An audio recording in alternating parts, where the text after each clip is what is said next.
I found out way too late that my friend doesn't think time zones are real. This happened a while ago, but it still randomly pops into my head and makes me pause. A friend and I were planning a trip together and going over flight options. Nothing complicated, just comparing times and prices. At one point, he got really quiet and stared at the screen longer than usual, like he was trying to solve a puzzle. Then he said, very calmly, "That doesn't make sense." I assumed he meant the layover or the price jump.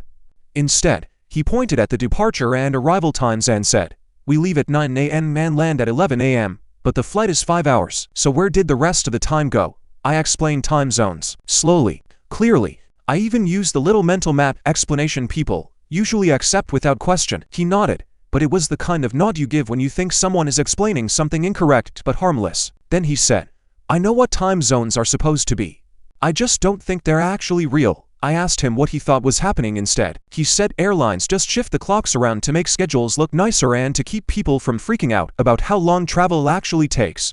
According to him, the plane still takes the same amount of time, so landing earlier or later is just cosmetic math. I asked why people in different countries are asleep at different times. He said, "Because that's what they're used to." There was no sarcasm, no joking. He said all of this with complete confidence, like he was explaining an industry secret everyone else was too naive to notice. At some point I realized this wasn't an argument I could win because he wasn't confused. He had replaced the explanation with one he liked better. We did end up taking the trip.